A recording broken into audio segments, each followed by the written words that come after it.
Quelque chose a filé plus vite que les étoiles au-dessus de Mars. En octobre 2025, une traînée lumineuse a traversé le ciel martien à une vitesse jamais vue sur la planète rouge, 60 km par seconde. Silencieuse, précise et déterminée. Pendant quelques secondes, le rover Perseverance de la NASA l'a aperçu au loin avant que ses caméras nocturnes ne s'éteignent. Puis, sans prévenir, tous les orbiteurs qui surveillaient le survol de 3 Atlas, le mystérieux visiteur interstellaire, ont cessé de transmettre leurs données brutes. Le silence fut immédiat, le moment impossible à ignorer. Lorsque les premières images non officielles, révélant un faible éclat émeraude à l'horizon, furent divulguées, le monde scientifique se figea. Aucune comète ne devrait se déplacer ainsi, et aucun objet ordinaire ne devrait briller sans la moindre trace de carbone ou de vapeur d'eau. Quelque chose s'était produit dans ces images manquantes. Quelque chose que personne, à la NASA, à l'ESR, ni même au télescope James Webb, n'était prêt à expliquer. Et ce que les images suivantes allaient révéler, allait bouleverser tout ce que nous pensions savoir sur les visiteurs interstellaires. Tout a commencé avec un astronome amateur, Stephen Burns, qui a publié une séquence accélérée de 9 minutes réalisée à partir des archives d'images publiques de Persévérance. On y voyait une fine traînée, fendant le ciel martien à 60 km par seconde, une vitesse bien supérieure à celle de n'importe quel météore ou artefact connu.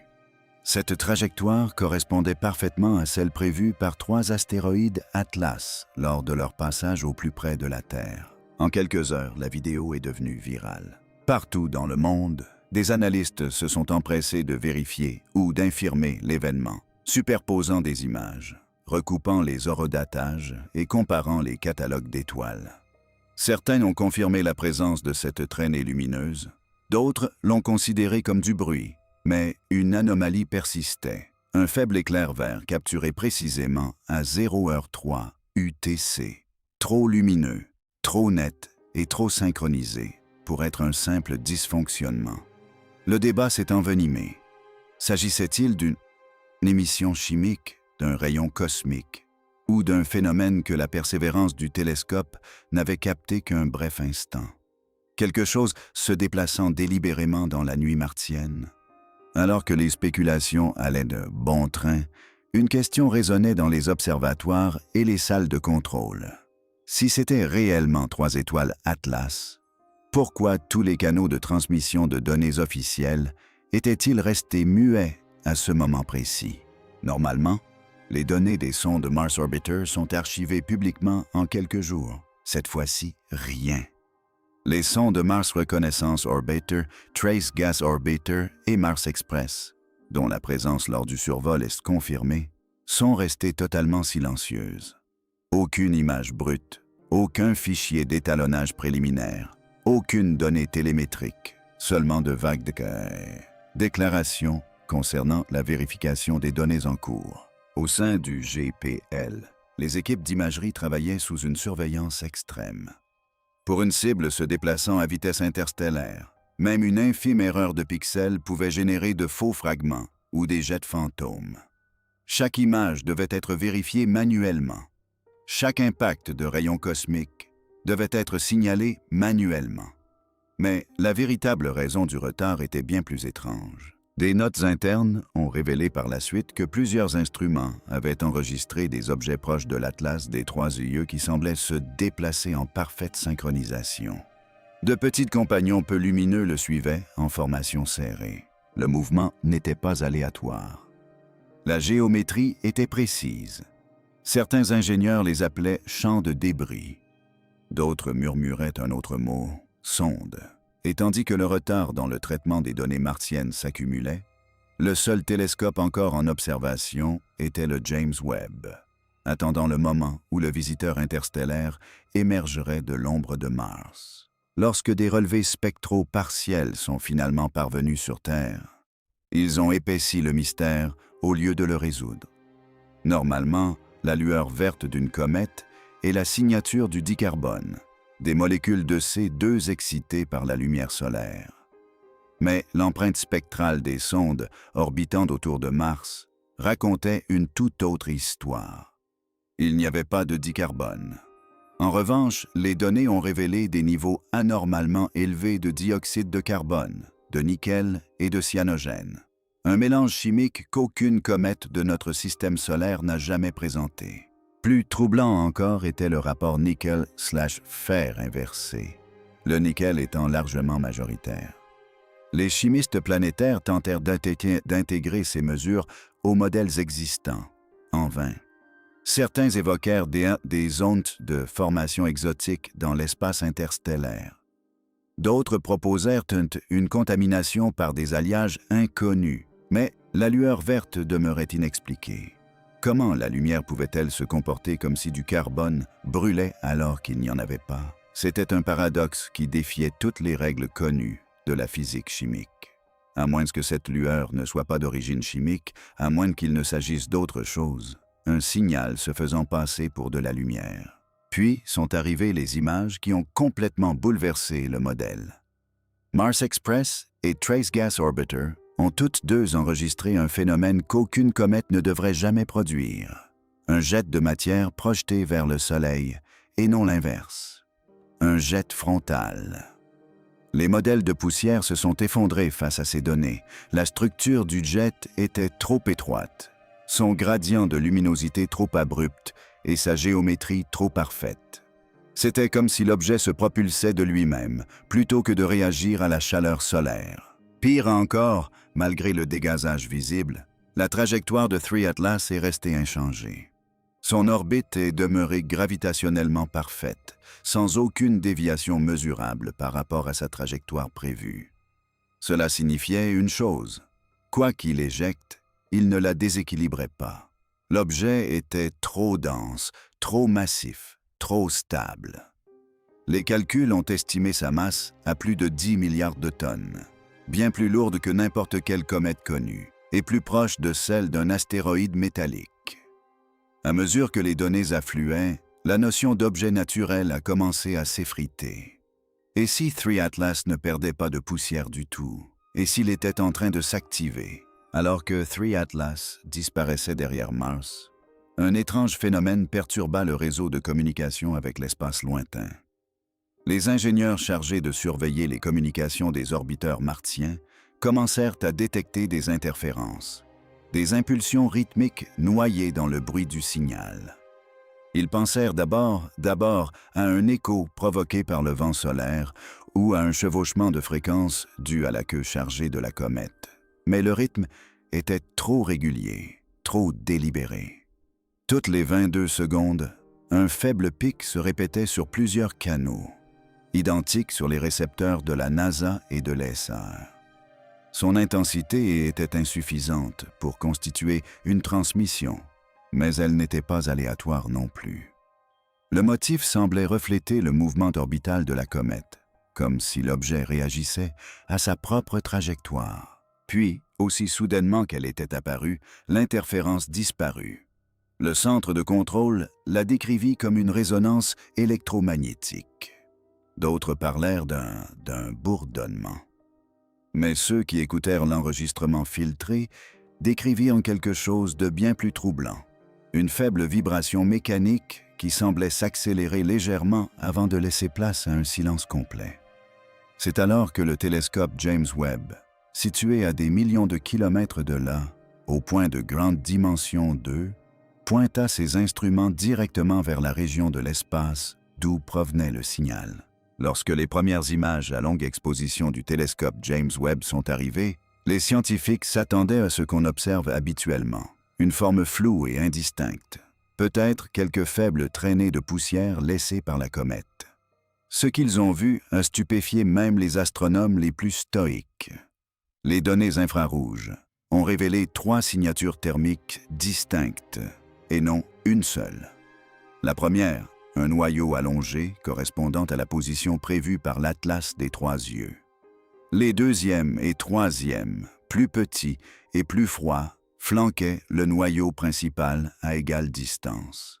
Ils se déplaçaient en formation parfaite, ajustant légèrement leur position en fonction du champ magnétique martien. La symétrie était anormale, presque artificielle. Lors du rendu des compositions en couleur, de faibles arcs de matière ionisée apparaissaient, reliant les 3 points, des filaments qui scintillaient comme des courants électriques.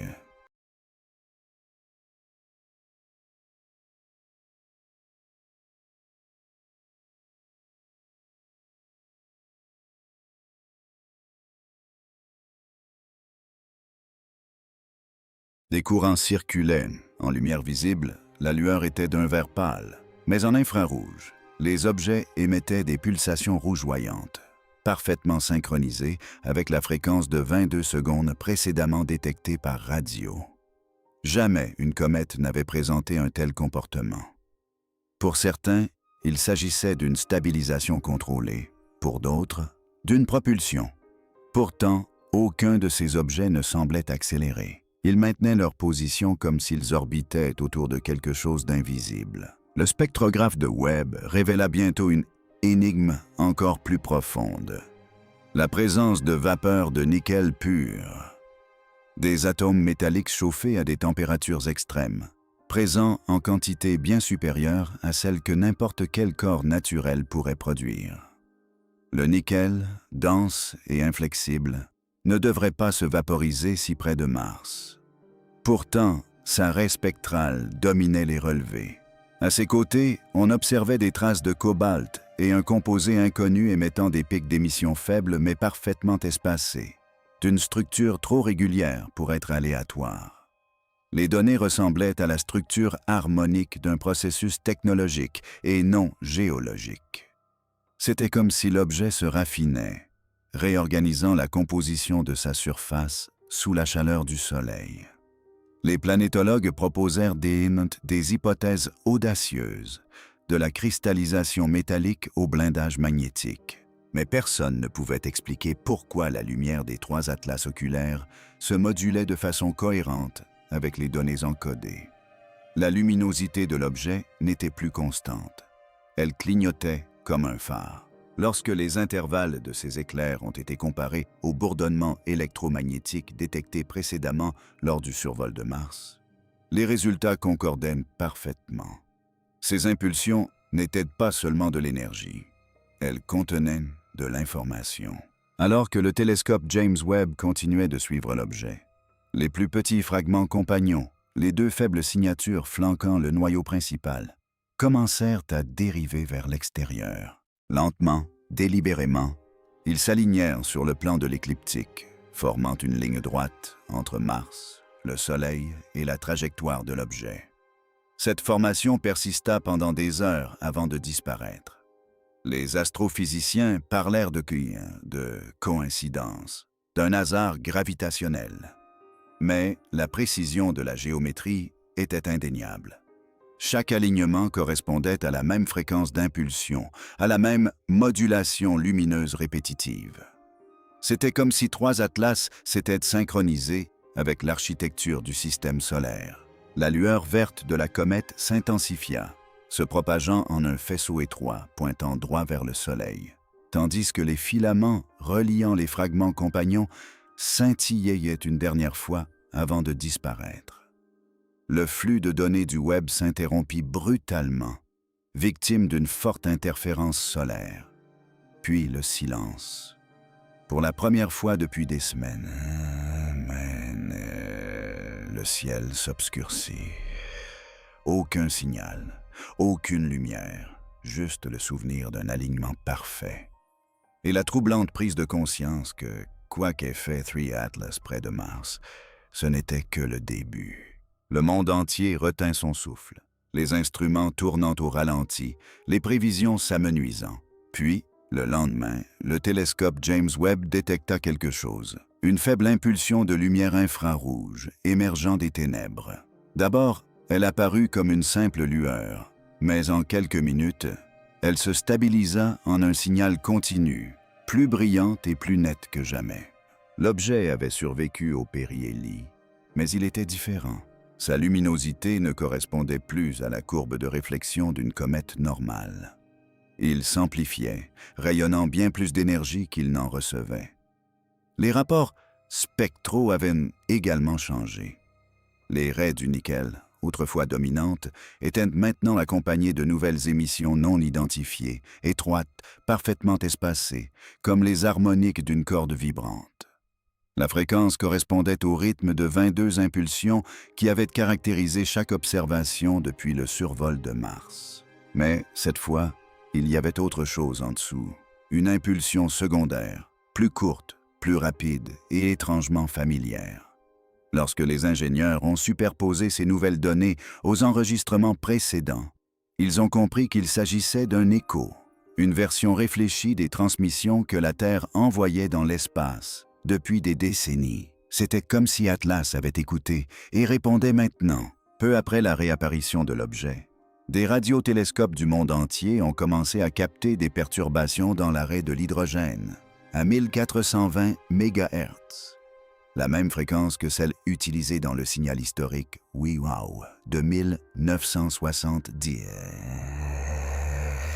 17. Le signal se répétait à intervalles précis, trop réguliers pour être ignoré. Une fois décodé, son schéma harmonique révélait une forme étrangement similaire à l'orbite de la comète.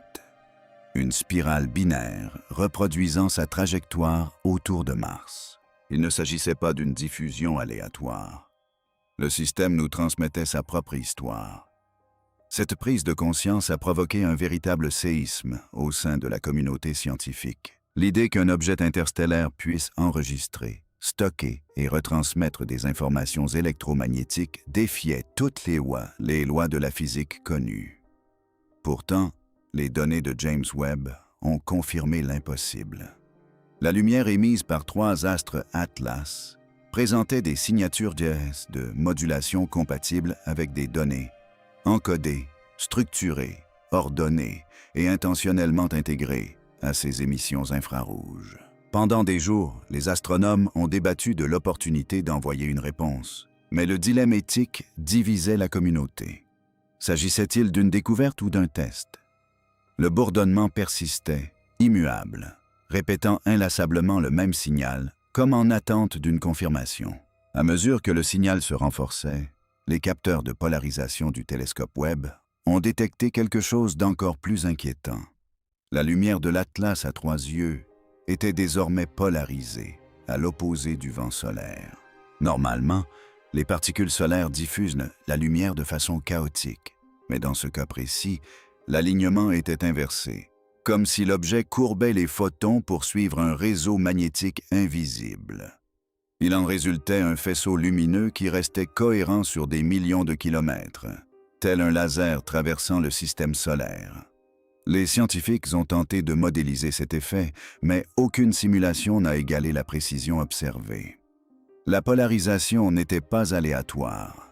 Elle tournait à intervalles fixes, parfaitement alignés avec la rotation de Mars et la position orbitale de la Terre. C'était comme si l'objet se synchronisait avec les 2 planètes, tissant un triangle de résonance à travers l'espace. Des astronomes amateurs commencèrent à remarquer d'étranges reflets dans le ciel nocturne.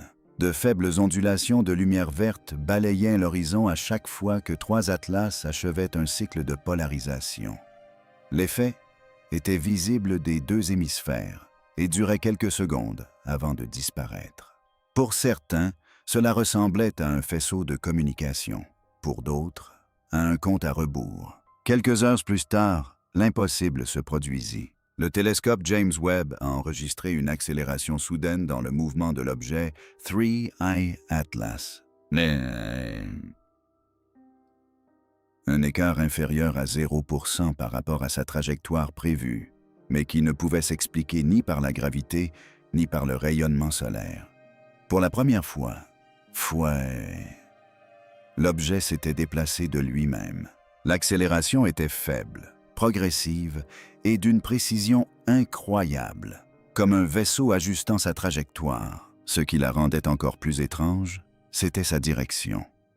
Au lieu de poursuivre sa course vers l'espace interstellaire, 3I Atlas avait légèrement dévié vers l'intérieur, alignant son vecteur avec le plan orbital de la Terre. L'ajustement était microscopique mais intentionnel. Et au moment même où il s'opérait, le signal rythmique changeait lui aussi. L'impulsion de 22 secondes commença à ralentir. 23 secondes, puis 24, comme pour compenser la dilatation du temps terrestre et le mouvement de notre planète. Tout le système solaire semblait vibrer au même rythme.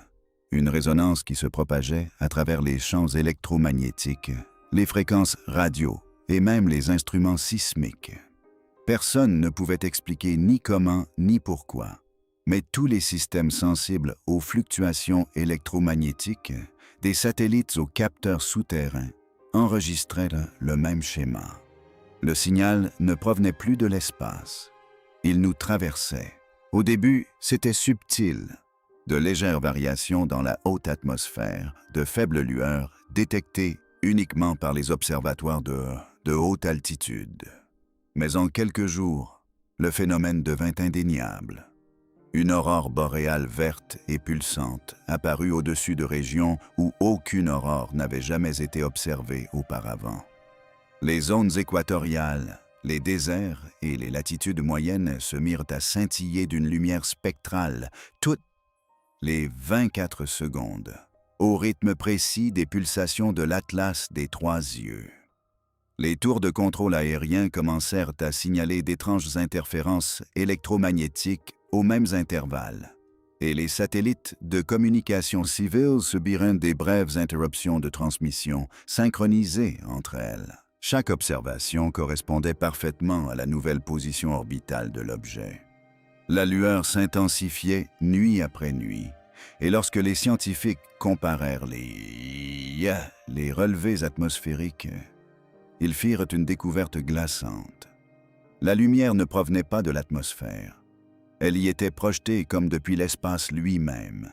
Les télescopes à haute résolution qui suivaient la source permirent de déterminer que le faisceau n'était issu ni du Soleil, ni d'aucune réflexion céleste connue, mais d'un étroit cône d'énergie émis directement par Three Eye Atlas, désormais parfaitement aligné avec l'équateur magnétique terrestre. La comète ne se contentait plus de passer à proximité. Elle ciblait la planète avec une précision mathématique. Les gouvernements du monde entier se mobilisèrent en silence. Observatoires, satellites de défense et radiotélescopes furent tous réorientés vers un réseau mondial unique chargé de surveiller l'Atlas spatial. L'objet était devenu trop organisé, trop méthodique, mais une nouvelle anomalie est apparue, inexplicable. Les câbles sous-marins, les réseaux électriques et même les serveurs de données souterrains ont commencé à émettre un faible bourdonnement électromagnétique. Il ne s'agissait pas de bruit, mais d'une structure se répétant en séquences harmoniques identiques à celles observées dans la lumière de la comète. Des appareils, partout sur la planète, ont commencé à couler involontairement. Les horloges se calèrent parfaitement sur le cycle de 24 secondes. Même les horloges atomiques embarquées à bord des satellites GPS, précises à une fraction de microseconde, se mirent à fonctionner à l'unisson avec les impulsions. C'était comme si la planète elle-même était devenue un récepteur, toute son infrastructure vibrant à la fréquence de 3, un atlas. Les ingénieurs tentèrent d'en isoler la cause, mais aucune source de signal ne fut trouvée. Toutes les tentatives de brouillage ou de filtrage des interférences échouèrent. Le phénomène ne provenait ni des ondes radio ni des réseaux électriques. Il était inhérent au champ électromagnétique de la Terre elle-même. La planète n'observait plus l'objet. Elle participait à ce qui l'avait initié. Puis survint l'observation qui changea tout. Le télescope spatial James Webb, pointé vers la région entourant Three Atlas, enregistra un faible halo lumineux s'étendant en arc géométrique. Le traitement des données révéla que ces arcs formaient une figure indubitable, un triangle équilatéral parfait reliant trois corps, Three Atlas, la Terre et Mars. À l'intérieur de ce triangle, des filaments de particules chargées scintillaient en synchronisation, formant des chemins lumineux à travers le vide. Cet alignement n'était pas aléatoire. Il correspondait exactement aux mêmes coordonnées que le signal WAAU de 1977. cette mystérieuse éruption radio qui avait jadis captivé l'imagination de l'humanité. Lorsque les astronomes ont superposé les données, la direction du signal WOW et la position de 3 Atlas se sont croisées à moins d'1 degré près. C'était statistiquement impossible. Cette découverte a provoqué une onde de choc dans la communauté scientifique. La trajectoire de la comète n'était pas arbitraire. Elle avait suivi un couloir interstellaire précis, pointant vers un signal que nous avions détecté il y a près d'un demi-siècle. Et maintenant que le triangle était complètement formé, les mesures d'énergie provenant des 3 points ont commencé à augmenter de façon exponentielle. Le réseau lumineux n'était plus statique. Il s'activait. L'impulsion régulière de 24 secondes se fragmenta en de multiples fréquences, se divisant en harmoniques qui montèrent progressivement jusqu'à fusionner en une seule tonalité soutenue. Partout dans le monde, les radiotélescopes enregistrèrent le même événement. Une résonance globale vibra à travers chaque capteur, chaque champ magnétique, chaque surface conductrice. Les aurores boréales devinrent d'un blanc aveuglant pendant 13 secondes, puis disparurent complètement. Pour la première fois depuis sa découverte, 3I Atlas cessa d'émettre de la lumière. Le spectre de l'objet s'est aplati jusqu'à un silence complet. Mais lorsque le télescope James Webb a capturé l'image suivante, celle-ci était incompréhensible. L'objet, jadis d'un vert éclatant, s'était transformé en une silhouette sombre entourée d'un faible anneau de gaz ionisé, une sphère d'absence parfaite. Aucune réflexion, aucune émission, juste un vide absorbant toutes les longueurs d'onde environnantes. Les télescopes terrestres ont confirmé ce phénomène. 3 Atlas ne réfléchissait plus la lumière du Soleil. Elle était invisible, et pourtant bien présente, déformant la lumière des étoiles comme une lentille gravitationnelle. C'était comme si la comète avait abandonné son déguisement, révélant quelque chose de vaste et d'inexplicable en dessous. Puis, à minuit UTC précis, tous les instruments qui suivaient de l'objet, du James Webb au plus petit télescope amateur de la Terre, ont reçu la même mesure, une soudaine explosion d'énergie provenant non pas de l'espace, mais des profondeurs de la croûte terrestre. Pendant des mois, les scientifiques avaient décrit 3 Atlas comme un visiteur, un vagabond silencieux venu d'une autre étoile. Mais lorsque sa lueur s'est éteinte et que les instruments du monde entier ont tremblé sous l'effet de sa dernière impulsion, cette illusion a disparu. Quel que soit cet objet, il n'était pas venu nous rendre visite. Il était venu nous éveiller. La surtension détectée sous la croûte terrestre n'était pas un hasard. Les relevés sismiques à travers la planète se mirent à osciller en parfait rythme, avec les mêmes harmoniques que celles émises autrefois par la comète. Des balayages radars profonds détectèrent des réflexions provenant de densités inconnues. De vastes structures symétriques, enfouies à des kilomètres sous terre, pulsaient faiblement en synchronisation avec l'écho qui s'estompait depuis l'espace. Pour la première fois, le signal ne se contentait pas de traverser la planète. Il provenait de l'intérieur. Le télescope James Webb, pointé sur la silhouette sombre où se trouvait autrefois 3 Atlas, enregistra une dernière image avant que ses capteurs ne soient saturés. L'objet n'était plus un simple point dans le ciel. C'était un halo, une sphère de lumière en expansion qui se recourbait sur elle-même, se repliant comme un reflet s'effondrant dans un miroir. À l'intérieur de ce vide, des spectrographes ont détecté quelque chose d'inexplicable. Les schémas des émissions radio humaines s'étiraient et se répétaient, comme si la comète rejouait chaque transmission que la Terre avait jamais envoyée dans le cosmos. Chaque mot, chaque signal, chaque message que nous avions jamais diffusé dans l'obscurité revenait, déformé, amplifié et tissé dans le pouls. Puis vint le silence, non pas l'absence, un silence structuré. Le bruit de fond de l'univers s'estompa, le rayonnement cosmique diminua. Même le bourdonnement aléatoire de l'espace interstellaire s'aplatit en un silence absolu, comme si la réalité elle-même retenait son souffle. Et juste avant que le réseau d'imagerie du télescope James Webb ne devienne aveugle sous l'effet de la surexposition, le halo se déplaça une dernière fois, formant une figure unique et indubitable, une spirale. La même géométrie tripyrale qui était apparue sur les orbites de Mars, de la Terre et du Soleil. Le même motif gravé dans les pierres ancestrales de notre propre planète, bien avant que nous ne prenions conscience de lever les yeux au ciel. Ce qui suivit ne fut pas une explosion. Ce fut un reflet. Une cascade de lumière a parcouru le système solaire, invisible à l'œil nu, mais gravée à jamais dans les instruments qui l'ont captée. Et lorsqu'elle s'est éteinte, le vide laissé par Three Eye Atlas était immense. Il ne restait rien. Ni poussière, ni trace, pas même de résidus gravitationnels.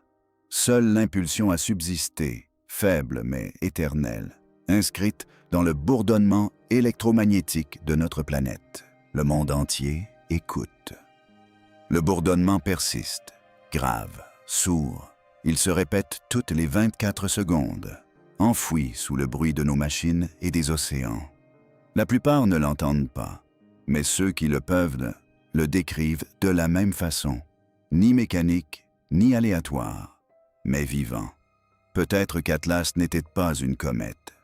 Peut-être était-ce un message, une carte, ou même un souvenir. Peut-être ne nous était-il pas destiné. Peut-être était-il là pour nous le rappeler. Car la vérité est d'une simplicité terrifiante. Le signal n'a jamais disparu. Il est toujours là. Il a toujours été là. Alors, qu'en pensez-vous? Atlas aux 3 yeux était-il un vagabond né? Ou l'univers répond-il enfin à une question que nous n'aurions jamais dû nous poser? Partagez votre avis dans les commentaires ci-dessous. Et si cette histoire vous a fait remettre en question tout ce que vous pensiez savoir sur le cosmos, abonnez-vous, activez les notifications et partagez cette vidéo avec quelqu'un qui croit encore que l'espace est silencieux. Car peut-être n'est-il pas silencieux du tout. Peut-être attend-il que nous répondions.